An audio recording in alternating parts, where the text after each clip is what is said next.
Hello students, welcome to Smart Coaching Classes. In this video students, we are going to continue with chapter number 3rd, that is journal.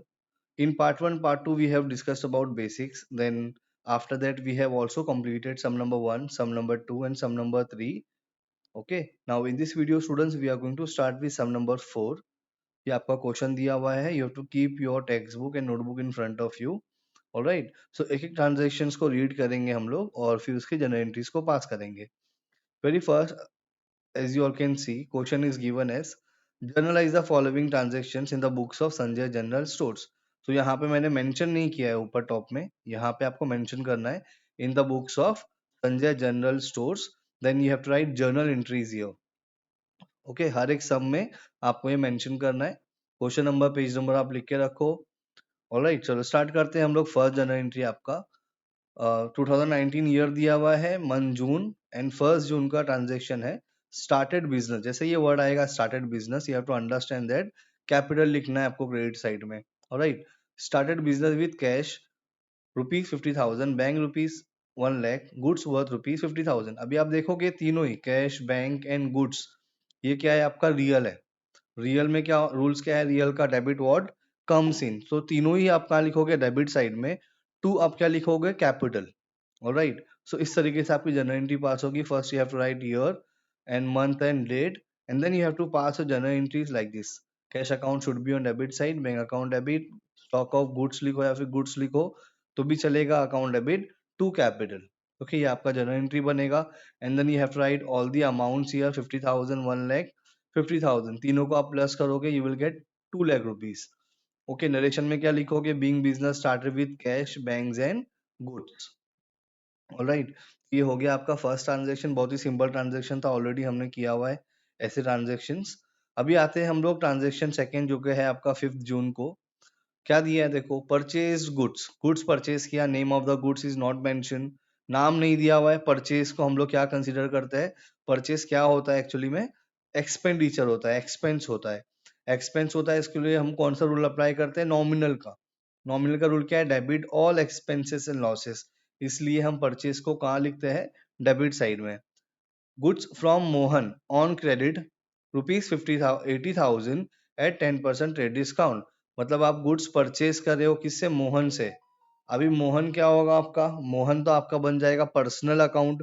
Personal का rule क्या होता है, debit the receiver credit the giver. तो अगर आप मोहन से खरीद रहे हो तो मोहन गिवर होगा, giver of the goods, correct. So अगर गिवर ऑफ द गुड्स होगा तो किस साइड लिखोगे, क्रेडिट साइड में लिखोगे, करेक्ट. तो दो साइड्स मिल गए आपको, परचेज लिखोगे डेबिट साइड में, मोहन लिखोगे आप क्रेडिट साइड में. लेकिन ये जो 80,000 है, इसके ऊपर आपको 10% ट्रेड डिस्काउंट देना है. हमको क्या करना होगा, 80,000 रुपए का 10% हमको पहले कैलकुलेट करना होगा. जो भी अमाउंट आएगा उसको 80,000 में से आप माइनस करोगे. तो सिंपल, 80,000 का 10% कितना होगा, 8,000. आप क्या करोगे, 80,000 में से 8,000 को माइनस करोगे, यू विल गेट 72,000, करेक्ट. तो देखो इस तरीके से आपका वर्किंग होगा, मैंने आपको एक्सप्लेन करने के लिए बनाया. कॉस्ट ऑफ गुड्स 80,000 रुपीज है, उसमें आप क्या लेस करोगे, 10% ट्रेड डिस्काउंट माइनस करोगे तो 10% 80,000 का होगा 8,000. 8,000 minus from 80,000 you will gate 72,000. तो नेट वैल्यू कितना आ गया गुड्स का, 72,000, करेक्ट. यहाँ पे आप एंट्री क्या पास करोगे, purchase account debit to Mohan account 72,000, 72,000. Okay, याद रखो ट्रेड डिस्काउंट जो होता है इसका सिर्फ हम अमाउंट डिडक्ट करते हैं, लेकिन इसका कोई सेपरेट जनरल एंट्री पास नहीं होता है. या 8,000 का एंट्री आपको कहीं पे भी शो नहीं करना है. ओके, सिंपली आपको जो नेट अमाउंट आएगा वो लिखना है. नरेशन क्या लिखोगे, being goods purchase from Mohan on credit at 10% trade discount. जैसे कि क्वेश्चन दिया हुआ है उसी क्वेश्चन को भी आप अपना नरेशन बना सकते हो. ऑलराइट, तो ये हो गया हमारा second transaction. Also third transaction जो है वो है 9 तारीख को, 9th ऑफ जून. क्या दिया है देखो, सोल्ड गुड्स. देखो परचेज अगर एक्सपेंस होता है तो सेल्स इनकम होता है, लेकिन ये एक्सपेंस है और ये इनकम है. बट दोनों में ही कौन सा रूल अप्लाई करेंगे हम लोग, रूल अप्लाई होगा नॉमिनल का. ओके, अभी क्योंकि परचेज एक्सपेंडिचर था, सेल्स इनकम है, तो नॉमिनल का रूल क्या होता है, debit all expenses and losses, credit all incomes and gains. Incomes and gain, sales क्या इनकम है, इसके लिए आप सेल्स को कहाँ लिखोगे, क्रेडिट साइड में लिखोगे. तो पहला चीज क्लियर हो गया कि सेल्स कहाँ जाएगा, क्रेडिट साइड में जाएगा. किसको आपने बेचा, उर्मिला. अब उर्मिला कौन है, पर्सन है. person means personal, debit the receiver. So Urmila in this case is the receiver of the goods, so you will write Urmila on debit side. Okay, Urmila should be on debit side to sales, so your journal entry will become Urmila account debit to sales, amount is given 30,000, 5% trade discount. तो again अब ऐसे calculate कर सकते हो, अभी देखो 30,000 का 10% होता है 3,000, 5% होगा 1,500. ओके, 1,500 को आप 30,000 में से माइनस करोगे, आपको मिलेगा 28,500. ओके, इस तरीके से आपकी जनरल एंट्री पास होगी. देखो, cost of good 30,000, 5% discount 1,500 and the net value will be 28,500. So आप लिखोगे 28,500, 28,500. नरेशन आपका बनेगा being goods sold to Urmila at 5% trade discount या TD. ऑलराइट, तो ये हो गया आपका थर्ड ट्रांजेक्शन. अब आते हैं हम लोग फोर्थ पे. क्या दिया है देखो, पेड इनटू देना बैंक. देना बैंक को पेड, देखो पेड का मतलब होता है आपने अमाउंट ऑलरेडी पे कर दिया है. सॉरी, क्लियर, आपने अमाउंट ऑलरेडी पे कर दिया है. पे कर दिया है, कहाँ पे आपने पैसा पे किया है, देना बैंक को. पे कर दिया मतलब पैसा गया, कुछ बोलना नहीं है, मतलब कैश के फॉर्म में गया होगा. कैश मतलब real, debit what comes in, credit what goes out. तो ये केस में कैश क्रेडिट साइड में होगा, एक चीज क्लियर हो गई. किसको पे कर रहे हो, देना बैंक को. देना बैंक एक नेम ऑफ द इंस्टीट्यूशन है. इसके लिए कौन सा रूल अप्लाई करेंगे, पर्सनल का. पर्सनल का रूल क्या होता है, debit the receiver, credit the giver. अगर आपने पे किया देना बैंक को, then Dena bank will be the receiver. Dena bank should be on debit side. Okay, to cash. General entry बनेगा आपका Dena bank account debit to cash account. Amount simply you have to write 40,000, 40,000. Narration being cash deposited into bank या फिर देना bank, जैसे भी आप लिखो, दोनों ही सही है. क्लियर. अब आते हैं 15 को, 15 जून. क्या बोला है देखो, goods worth ₹5,000 distributed as free sample. Goods free sample में आपने डिस्ट्रीब्यूट कर दिया. डिस्ट्रीब्यूट किया आपने फ्री सैंपल क्यों किया, एडवर्टाइजमेंट के लिए. इसके लिए गुड्स तो आपने डिस्ट्रीब्यूट किया तो वो एक्सपेंडिचर होगा, लेकिन वो एक्सपेंडिचर कौन से फॉर्म का था, एडवर्टाइजमेंट फॉर्म में था. सो इसके लिए एडवर्टाइजमेंट, ये क्या होगा आपका nominal account, debit all expenses and losses. इसके लिए आप एडवर्टाइजमेंट को कहाँ लिखोगे, डेबिट साइड में. और क्योंकि गुड्स जा रहा है, debit what comes in, credit what goes out. तो credit what goes out, credit side में आप लिखोगे good distributed as free sample. So आपकी जनरल एंट्री बनेगी advertisement account debit to goods distributed as free sample, amount 5,000, 5,000. And then you will write your narration being goods distributed as free sample. Alright, ये हो गया आपका 15 तारीख का transaction complete. Now we will talk about transaction dated on 22 June. क्या है देखो, paid for commission ₹5,000 to Anand. Paid for commission, paid.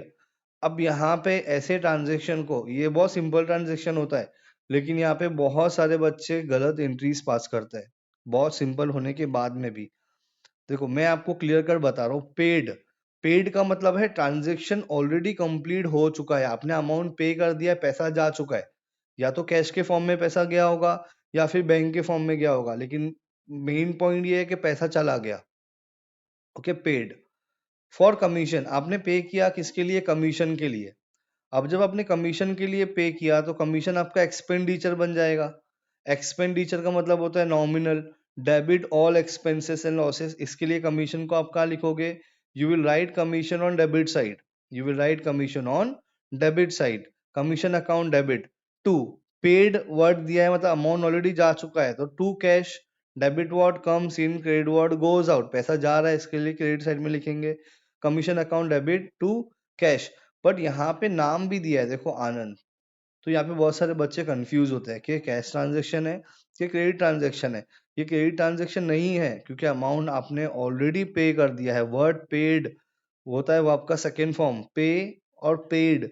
Paid मतलब ऑलरेडी पे कर दिया है, पैसा जा चुका है, इसके लिए कैश ट्रांजेक्शन होगा. ऐसे केस में नाम को हम इग्नोर करते हैं, यहाँ पे हम नेम को कंसीडर नहीं करेंगे. तो आपकी जनरल एंट्री क्या बनेगी देखो, commission account debit to cash account 5,000, 5,000 being commission amount paid to Anand. यहाँ पे आप नाम लिखो चलेगा, बट यहाँ पे नाम नहीं आएगा. ओके, अगर ये ट्रांजेक्शन आपका क्रेडिट ट्रांजेक्शन होता तो आप आनंद का नाम लिखते, आनंद का नाम आपको मेंशन करना पड़ता वो केस में. क्लियर. चलो आगे बढ़ते हैं. 24 को पहले यहाँ पे एक फॉर्मेट रेडी कर लेते हैं.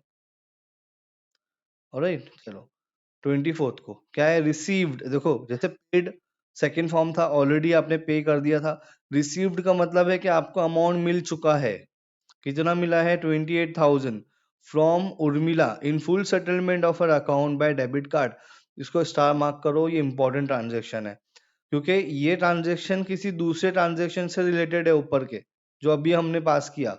देखो उर्मिला, यहाँ पे आप देखोगे, अगर कहाँ गया उर्मिला, इधर पे आपने उर्मिला को गुड्स बेचा था, ओके, उधारी पे बेचा था 28,500 का।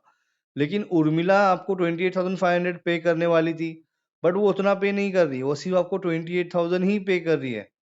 मतलब 500 रुपए का क्या हो रहा है यहाँ पे, 500 रुपए यहाँ पे आपका जा रहा है कमीशन में। देखो मैंने यहाँ लिखा है 28,500 वो उर्मिला से आपको मिलने वाला था, क्योंकि आपने उसको गुड्स बेचा, जिसमें से 28,000 ही आपको मिल रहा है। और जो आपको नहीं मिल रहा है वो 500 रुपया, ये 500 है, यहाँ पे कॉमन ही आएगा, इट शुड बी 500। ओके, तो 500 रुपीज आपको नहीं मिल रहा है, इसके लिए इसका मतलब ये है कि आपने उसको डिस्काउंट दिया। डिस्काउंट दिया means what, discount allowed. Clear. तो 28,500 के दो पार्ट्स हो गए। एक तो 28,000 जो आपको मिला, debit what comes in, debit side में लिखोगे आप 28,000 को। और ये 500 रुपीज जो आपको नहीं मिला, मिलने वाला था लेकिन नहीं मिला, वो आपने डिस्काउंट दे दिया। इसके लिए आपके लिए एक्सपेंडिचर होगा, क्योंकि यहाँ पे जहाँ पे आपको 28,500 मिलने वाला था, वहां पे सिर्फ आपको कितना मिल रहा है, 28,000 ही मिल रहा है, 500 रुपया नहीं मिल रहा है। इसके लिए आपका एक्सपेंडिचर होगा। एक्सपेंडिचर का मतलब होगा nominal account, debit all expenses and losses. इसके लिए डिस्काउंट अलाउड आप कहाँ लिखोगे, डेबिट साइड में। ओके, तो आपकी जनरल एंट्री देखो किस तरीके से बनेगी। Bank account debit, discount account debit to Urmila account. कितना अमाउंट उर्मिला से आपको मिला 28,000 मिला, कितना नहीं मिला, 500 नहीं मिला, एक्सपेंडिचर हो गया। और 28,500 एक्चुअल में मिलने वाला था, ये आपको मिलने वाला था, बट 28,000 ही मिला, और 500 रुपए का आपने डिस्काउंट दिया। ओके, नरेशन लिखोगे being amount received from Urmila. Okay, अब देखो जब उर्मिला ने आपको पे किया था, यहाँ पे लिखा है full settlement of her account by debit card. Debit card मतलब बैंक, इसके लिए मैंने यहाँ पे बैंक मेंशन किया है, बैंक अकाउंट डेबिट। ऑलराइट, तो ये हो गया आपका 24th का transaction. Now 29 paid for advertisement, तो सिंपली बनेगा advertisement account debit to cash account 9,000 simple. Okay, paid already pay कर दिया, पैसा गया। पेड वर्ड गोज आउट, और एडवर्टाइजमेंट एक्सपेंडिचर है, इसके लिए डेबिट और expenses and losses. Advertisement account debit to cash account 9,000 being advertisement expenses paid. Clear. तो क्लियर, ये हो गया हमारा। अभी हम लोग आते हैं आगे, लास्ट ट्रांजेक्शन दिया है आपका, देखो परचेज लैपटॉप। अब परचेज गुड्स नहीं बोला है, परचेज लैपटॉप बोला है। लैपटॉप मतलब असेट्स, एसेट्स मतलब रियल।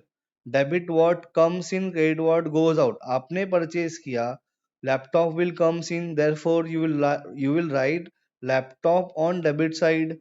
क्लियर। तो एक चीज क्लियर हो गई कि लैपटॉप को कहाँ लिखना है, डेबिट साइड में लिखना है। कितने का लैपटॉप है, 20,000 का। हमेशा याद रखो, लैपटॉप के अगेंस्ट में आप कितना अमाउंट लिखोगे, 20,000 रुपया at 28% GST. Okay, an amount paid by NEFT मतलब बैंक ट्रांजेक्शन है। 28 का सीजीएसटी 14% हो जाएगा। एसजीएसटी का रेट भी कितना, एसजीएसटी का रेट भी कितना हो जाएगा, 14% हो जाएगा। राइट। सो इनपुट होगा परचेज के टाइम पे, क्या होता है आपका, जीएसटी इनपुट होता है ना। तो यहाँ पे आप इस तरीके से कैलकुलेट करोगे पहले तो। कॉस्ट ऑफ लैपटॉप 20,000 रुपीज है। इनपुट सी जीएसटी आप 14% निकालोगे 20,000 का, you will get 2,800। C GST 14%, 2,800। Now if you take total of all this amount, you will get 25,600। मतलब आपको ये पे करना है, एक्चुअल अमाउंट लैपटॉप का 20,000 प्लस जीएसटी अभी आपको साथ में पे करना है 5,600 रुपीज। तो आपका टोटल कितना हो जाएगा, 25,600 रुपीज। जनरल एंट्री बनेगा आपका laptop account debit, input CGST account debit, input SGST account debit to bank account. Laptop के सामने लैपटॉप का कॉस्ट लिखो, सीजीएसटी के सामने सीजीएसटी का अमाउंट लिखो 2,800, एसजीएसटी के सामने 2,800 उसका अमाउंट, और ये पूरे अमाउंट को प्लस कर दो। तो आपने कितना पे किया, 25,600। Debit what comes in, credit what goes out. इसके लिए आपने बैंक को कहाँ लिखा है इस बार, क्रेडिट साइड में लिखा। ओके, तो ये था आपका पूरा का पूरा जनरल एंट्री, और बाद में आप टोटल ले लोगे So it will gives you 4,13,600. दोनों साइड आपको लिखना है. ऑलराइट, सो ये था आपका question number 5. I hope you understood. सब की सब जितनी भी जनरल एंट्रीज है आपको समझ में आया होगा. If you fail to understand any general entry और any part of this question, you can ask in comment box. All right, till then, thank you so much, students.